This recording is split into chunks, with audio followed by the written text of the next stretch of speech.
পকেটে টাকা আছে, গাড়িও আছে, কিন্তু চাকা ঘুরছে না। কেন? কারণ ট্যাঙ্কে তেল নেই। আর পাম্পের সামনে গেলে দেখা যাচ্ছে বিশাল এক বোর্ড ঝুলছে, তেল নেই। কিন্তু মজার ব্যাপার হচ্ছে, যখন আমরা পাম্পে পাম্পে তেলের জন্য হাহাকার করছি, ঠিক তখনই খবর আসছে আন্তর্জাতিক বাজারে তেলের দাম হু হু করে কমছে। এক ধাক্কায় $17 কমে গেছে তেলের দাম। তাহলে আমাদের এখানে সংকটটা কোথায়?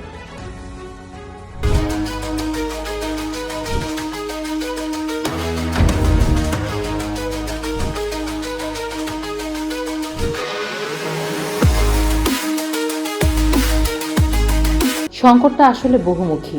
একদিকে মধ্যপ্রাচ্যের যুদ্ধাবস্থা, অন্যদিকে আমাদের অভ্যন্তরীণ সরবরাহ ব্যবস্থা। কুড়িগ্রামের 20টি পাম্প বন্ধ, ঠাকুরগাঁওয়ে তেলের জন্য মারামারি।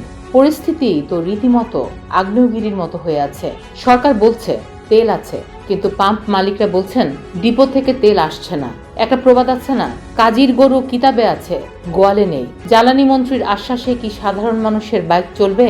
লোকে তো এখন খোলা বাজারে 300 টাকা দিয়ে 1 লিটার তেল কিনছে। রাজশাহী বিভাগীয় পেট্রোল পাম্প ওনার্স অ্যাসোসিয়েশন বলছে 4500 লিটারের লরিতে দেওয়া হচ্ছে মাত্র 2000 লিটার। এতে পরিবহন খরচ বাড়ছে, মালিকরা লোকসান গুনছেন, আর এই সুযোগটাই নিচ্ছে কালোবাজারিরা।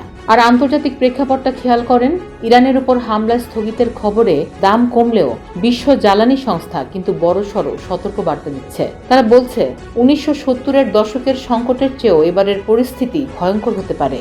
কারণ বিশ্ববাজারের 1/5 তেল যায় যে পথ দিয়ে, সেই হরমুজ প্রণালী এখন যুদ্ধের উত্তাপে ফুটছে। তার মানে একদিকে যুদ্ধের অনিশ্চয়তা, অন্যদিকে আমাদের স্থানীয় অব্যবস্থাপনা। এই দুয়ের জাতাকলে পিষ্ট হচ্ছে সাধারণ মানুষ। তবে সমাধান কিন্তু শুধু তেল আমদানিতে নয়, সাশ্রয়েও। আইইএ বলছে প্রয়োজনে বাড়িতে বসে কাজ বা গতিসীমা নিয়ন্ত্রণের মতো কঠিন সিদ্ধান্তে যেতে হতে পারে। কিন্তু প্রশ্ন হলো, সাধারণ মানুষ কেন সব সময় ত্যাগের শিকার হবে? যখন বিশ্ববাজারে দাম বাড়ে তখন আমাদের এখানেও বাড়ে, কিন্তু বিশ্ববাজারে কমলে তার সুফল পেতে কেন আমাদের এত লম্বা লাইনে দাঁড়িয়ে থাকতে হয়? আপনাদের জন্য একটা প্রশ্ন রেখে যায়, বিশ্ববাজারে দাম কমলেও আমাদের দেশে কেন তেলের পাম্পে তালা ঝুলে থাকে?